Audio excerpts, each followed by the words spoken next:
Morning student, Army and Civil Service Academy में आपका स्वागत करते हैं। आज हम मैथ्स में एक नया चैप्टर पढ़ने जा रहे हैं। उसका नाम है पार्टनरशिप साझेदारी। रेशियो हमने ख़त्म कर लिया था, उसके बाद ये हमारा नया चैप्टर है। देखिए, इसकी हम शुरुआत करते हैं। इस पार्टनरशिप चैप्टर में जैसे आपको नाम से पता चल रहा होगा, साझेदारी के चैप्टर में कौन होंगे, तो आप कहोगे सर इसमें पार्टनर होंगे। अब पार्टनर होंगे तो अपना प्रॉफिट भी बांटेंगे। तो सबसे इम्पोर्टेंट इसमें यही बात होती है कि पार्टनर अपना प्रॉफिट कैसे बांटेगा।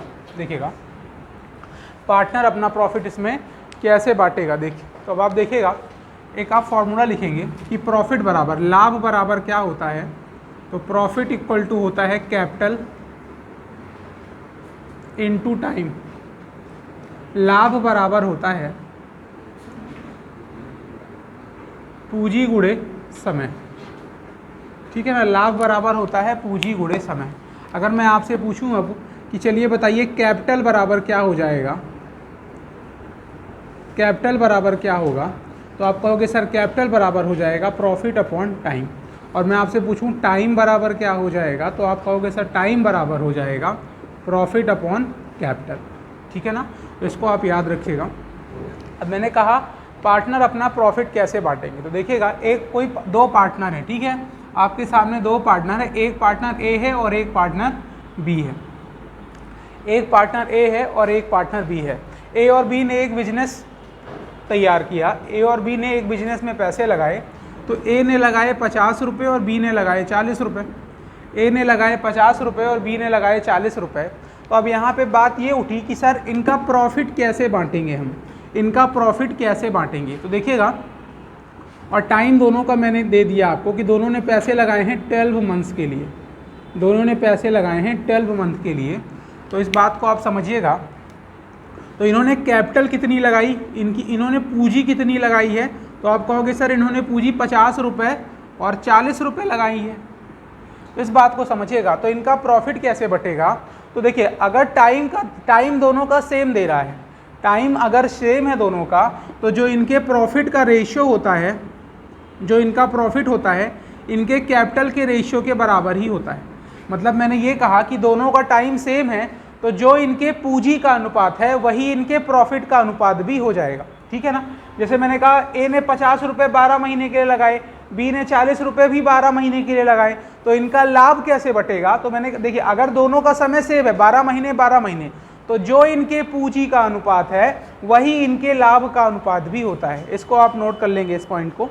ठीक है, अब आगे चलते हैं। अब इसमें एक चीज़ आती है आगे, टाइप्स ऑफ पार्टनर। आप लिखेंगे साझेदार के प्रकार, टाइप्स ऑफ पार्टनर, साझेदार के प्रकार। तो देखिएगा, दो तरह के इसमें पार्टनर होता है। एक होता है स्लीपिंग पार्टनर, स्लीपिंग पार्टनर को हिंदी में कहते हैं शांत साझेदार। ठीक है ना, और एक दूसरा होता है एक्टिव पार्टनर, एक दूसरा होता है एक्टिव पार्टनर। शांत साझेदार या स्लीपिंग पार्टनर कौन हो गया, जैसे आपने देखिएगा, यहाँ पे आप कोई फिल्म बना रहे हो, जैसे आपने यहाँ पे कोई एक फिल्म बनाई, ठीक है ना, तो उस पर आप जानते हो कि कुछ लोग होते हैं सिर्फ इस फिल्म में पैसे लगाते हैं। कुछ लोग ऐसे होते हैं जो इस फिल्म में पैसे लगाएंगे बट इस फिल्म में काम नहीं करते।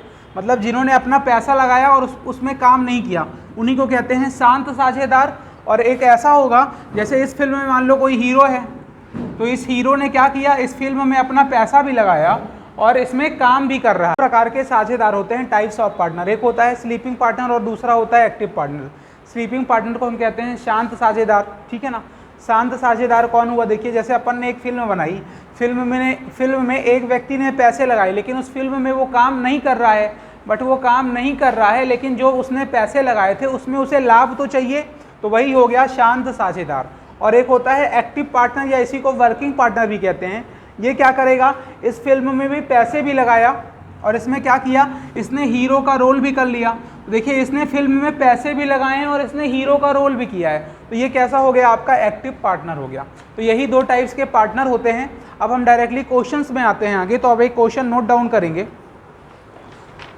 क्वेश्चन है आपका, लिखिएगा, ए और बी ने 1500 रुपये और 2000 रुपये लगाकर एक व्यापार शुरू किया। ए और बी ने 1500 रुपये और 2000 रुपये लगाकर एक व्यापार शुरू किया। 4 महीने बाद 2250 रुपये के साथ 4 महीने बाद 2250 रुपये के साथ सी भी व्यापार में जुड़ गया। यदि बी ने अपनी पूंजी 9 महीने बाद निकाल ली तथा 900 रुपये के कुल लाभ में 900 रुपये का कुल लाभ हुआ तो बी के लाभ का हिस्सा ज्ञात करें। देखिएगा, इसमें 3 पार्टनर हैं, बोल रहा है ए, बी और सी हैं। इसमें पार्टनर कितने हैं देखिएगा आप, ठीक है ना। इसमें पार्टनर कितने हैं तो आप कहोगे सर इसमें पार्टनर है ए, बी और सी। ए ने कितने रुपए लगाए तो ए जो है 1500 रुपये लगाता है, बी 2000 रुपये लगाता है, और सी को क्या बोल रहा है तो कहता है 4 महीने के बाद सी जो है 2250 रुपये के साथ व्यापार में एंट्री किया था। कितने महीने बाद? 4 महीने बाद। अब देखिएगा, क्वेश्चन में टाइम के बारे में कहीं भी जिक्र नहीं किया गया कि ए ने कितना लगाया, बी ने कितना लगाया। सिर्फ उसने ये कहा कि सी 4 महीने बाद आया, बट उसने ये भी नहीं बताया कि कितने महीने तक उसने पैसे को यहाँ पे लगा के रखा था। तो जब भी ऐसा क्वेश्चन में टाइम के बारे में कुछ ना बोला जाए तो आप हमेशा मानोगे कि 12 मंथ्स के लिए पैसे लग रहे हैं, मतलब हर 12 महीने बाद ये अपना प्रॉफिट बांटेंगे, ठीक है ना। देखिए, ए के बारे में टाइम कुछ नहीं बताया गया तो आप ऐसा मानोगे कि ए ने अपना 1500 रुपये कितने टाइम के लिए लगाया, तो आप कहोगे सर 12 मंथ्स के लिए लगाए, 12 महीने के लिए लगाया। बी ने भी अपना कितना पैसा लगाया होगा, 12 महीने के लिए लगाया होगा। अब 12 महीने का टाइम चल रहा है, लेकिन सी कितने महीने बाद व्यापार से साथ जुड़ा है, 4 महीने बाद। तो 12 में से 4 महीने तो जा चुके हैं, तो सी के पास अब कितने महीने बचे हैं पैसे लगाने के लिए, तो आप कहोगे सिर्फ 8 महीने। सिर्फ कितने महीने बचे हैं, 8 महीने। जब आप इसे सॉल्व करोगे देखिए तो 1500 इंटू 1200 कर दोगे तो कितना आएगा, आप कहोगे सर 18,000। जब इसे सॉल्व करोगे तो कितना आएगा, देखिएगा बी के लिए क्वेश्चन में क्या बोला गया है, तो बी जो है, बी ने अपनी पूंजी 9 महीने बाद निकाल ली। क्वेश्चन ने कहा है बी ने अपनी पूंजी 9 महीने बाद निकाल ली, तो मतलब इसने 9 महीने के लिए ही पैसा लगाया है, तो इसका क्या आ जाएगा, आप कहोगे सर 9 दूनी 18, 18,000। और जब आप इसे सॉल्व करोगे तो सी के लिए क्वेश्चन ने क्या के रखा है कि सी 4 महीने बाद जुड़ा था, तो सी 4 महीने बाद जुड़ा था, तो 12 में से 4 महीने तो जा चुके हैं, तो सी के पास अभी भी 8 महीने ही रह गए। जब आप इसे सॉल्व करोगे, मतलब मल्टीप्लाई करोगे इसका, तो इसका भी कितना आएगा, 18,000। तो देखिएगा ये अनुपात में है सभी, तो ये कट जाएंगे, तो ये कितना बनेगा, 1:1:1। देखिएगा हमारे हिसाब से ए को कितने रुपए का लाभ हुआ है, 1 रुपये का लाभ हुआ है। बी को कितने रुपए का लाभ हुआ है, 1 रुपये का लाभ हुआ है। और सी को कितने रुपए का लाभ हुआ है, 1 रुपये का लाभ हुआ है। तो कुल लाभ यहाँ पे कितना हो गया, तीनों को मिला के तो 3 रुपये हो गया। हमारे हिसाब से कुल लाभ कितना हो रहा है, तो आप कहोगे सर हमारे हिसाब से कुल लाभ हो रहा है 3 रुपये, लेकिन क्वेश्चन कहता है 3 रुपये लाभ नहीं हो रहा, कुल लाभ हुआ है 900 रुपये। 3 इकाई का मान 900, तो 1 इकाई का मान कितना, तो 1 इकाई का मान आ गया 300। पूछ रहा है बी के लाभ का हिस्सा ज्ञात करिए, तो 1 इकाई का मान 300, तो बी का हिस्सा कितना है 1, तो बी का हिस्सा कितना हो जाएगा, इंटू 300 करोगे तो आंसर आ जाएगा 300।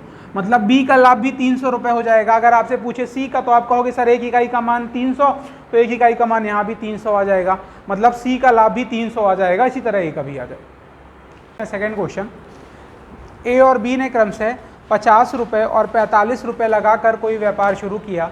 ए और बी ने क्रमशः 50 रुपये और 45 रुपये लगाकर कोई व्यापार शुरू किया। 4 महीने बाद ए और 6 महीने बाद बी अपनी आधी पूंजी निकाल लेता है। 4 महीने बाद ए और 6 महीने बाद बी अपनी आधी पूंजी निकाल लेते हैं। और 6 महीने बाद सी 70 रुपये के साथ, और 6 महीने के बाद सी 70 रुपये के साथ व्यापार में जुड़ जाता है। और 6 महीने के बाद सी 70 रुपये के साथ व्यापार में जुड़ जाता है। तो लाभ के हिस्सों का अनुपात ज्ञात करें। लाभ के हिस्सों का अनुपात ज्ञात करें, ये आपका सवाल है। देखिएगा इसमें भी 3 लोग ही आए हैं, ए, बी और सी। इसमें भी 3 लोग आए हैं, ए, बी और सी। अब क्वेश्चन कहता क्या है आपका, जो ए है, देखिए ए और बी ने 50 रुपये और 45 रुपये लगाकर कोई व्यापार शुरू किया। तो ए ने अपनी पूंजी कितनी लगाई है, तो ए ने पूंजी लगाई है 50 रुपये और बी ने लगाई है 45 रुपये। फिर क्या कह रहा है कि ए 4 महीने बाद ए और 6 महीने बाद बी अपनी आधी पूंजी निकाल ली है। मतलब ए ने कितने महीने बाद अपनी पूंजी निकाली है, 4 महीने बाद। तो 4 महीने तक तो उसने 4 महीने तक तो उसने 50 रुपये लगा के रखे हैं और 4 महीने के बाद अपनी आधी पूंजी निकाल लिया। तो 50 में से 25 रुपये इसने निकाल लिए, तो कितना इसने व्यापार में अभी रखा है। तो आप कहोगे सर अभी व्यापार में ए का 25 रुपये लगा है और टाइम इस बार भी नहीं दिया, तो टोटल टाइम आप 12 मंथ का कैलकुलेट कर रहे हैं। तो 4 महीने तक तो ए ने 50 रुपये लगा के रखा था। अब उससे आधी पूंजी जब निकाल लिया तो बचे हुए जो 8 महीने उसमें इसने कितने रुपए लगा के रखे होंगे, तो आप कहोगे सर 25 रुपये।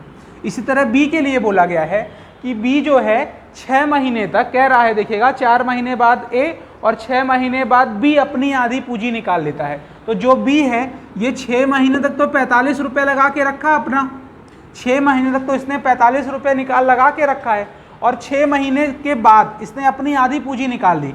तो 45 का जब आप आधा करोगे तो कितना आएगा, तो 45 का आधा आएगा 22.5